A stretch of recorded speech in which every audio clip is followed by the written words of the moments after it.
Morning, guys. Today we are learning about Newton's laws of motion, and specifically this is the second law.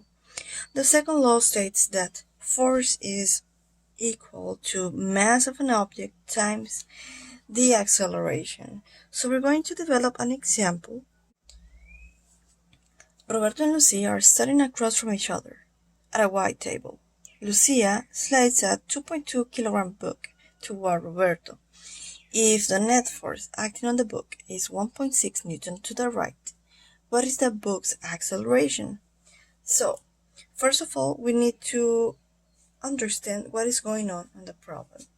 So basically, the problem is telling me that the object that we are talking about here, it's the book. Now, what do we know about the book? The book has a mass. And also, they are giving me a net force that is acting on the book. So the book is the main object of this problem.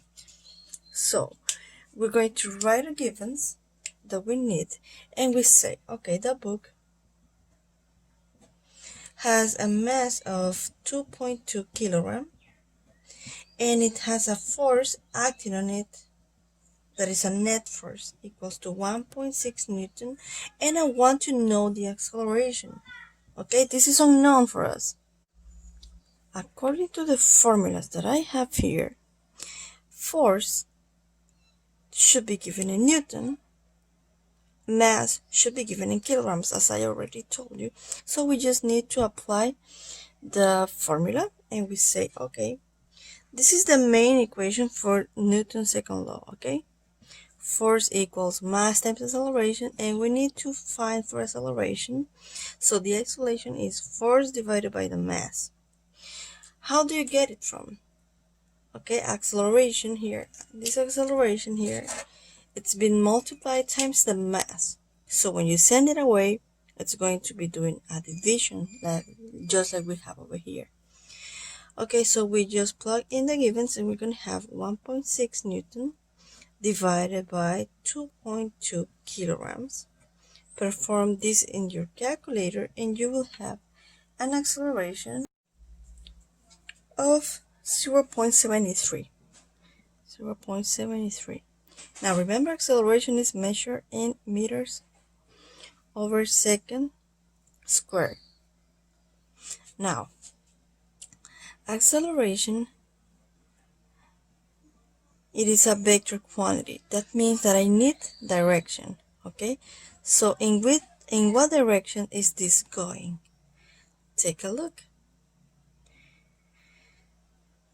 It says this book has a force acting on it to the right. So this is the direction that we are talking about. So this acceleration will be 0.73 meters over second squared to the right. And now we can conclude that we just finished the problem.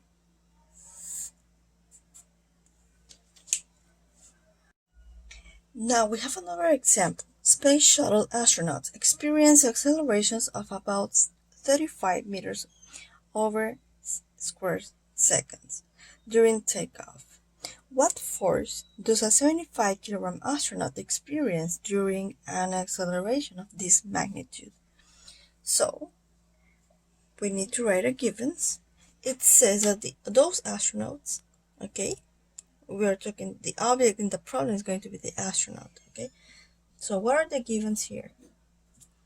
They are giving me a mass of 75 kilograms, and they are telling me that this astronaut will experience an acceleration of about 35 meters over second squared.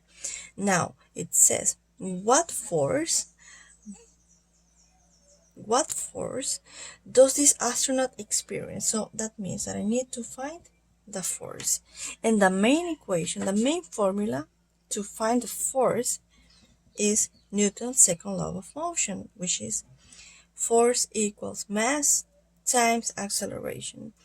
Now we need to be aware that mass should be in kilograms and acceleration must be in meter over second squared, just like we have over there.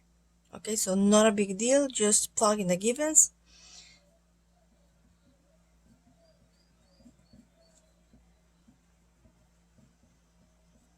and perform in the calculator.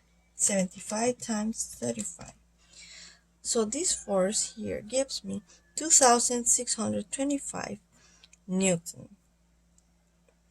Now, what do we need to know about this? How do I get the Newton? Remember, Newton is a derived unit that is made of kilogram and meter over second square. That's how you get the Newton. When you have these two units together, that means that this is a Newton, remember? 1 Newton equals 1 kilogram times meter over second square. That's why here we have Newton and not all those units. Okay.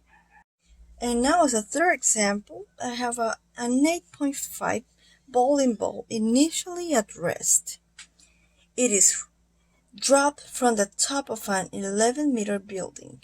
The ball hits the ground 1.5 seconds later. Find the net force acting on the falling ball. Okay, so this exercise is interesting. Now, what is the object in this problem? The object in this problem is the bowling ball. Okay, now take a look.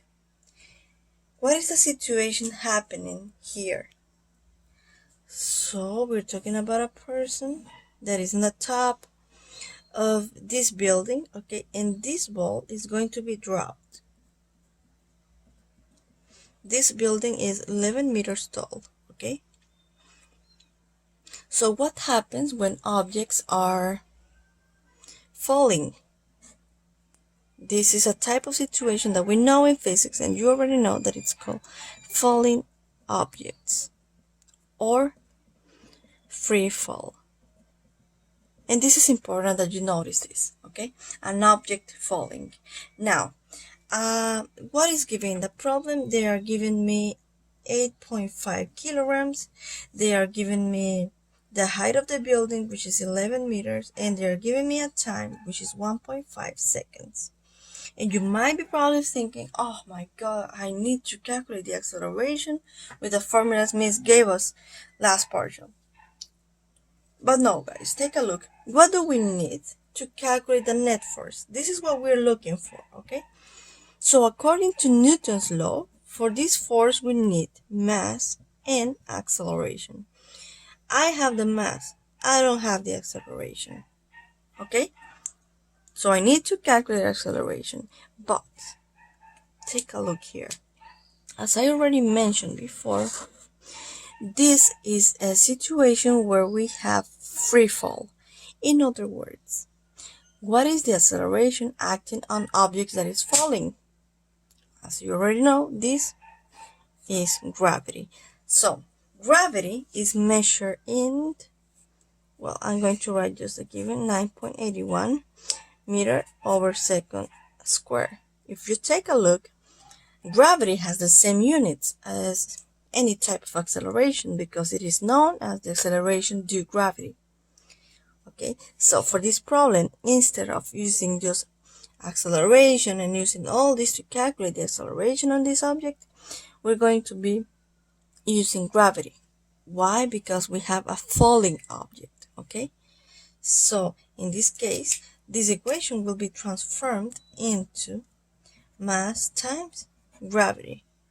Yes, just like we used to calculate the weight. Okay, so the mass of the object is 8.5 kilograms and gravity is 9.81 meter over second squared. And you notice here I'm just plugging in the value without any symbol. Okay,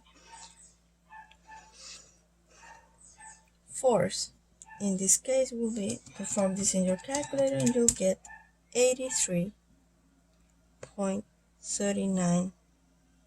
And remember, kilogram meter per second squared is going to give me Newton.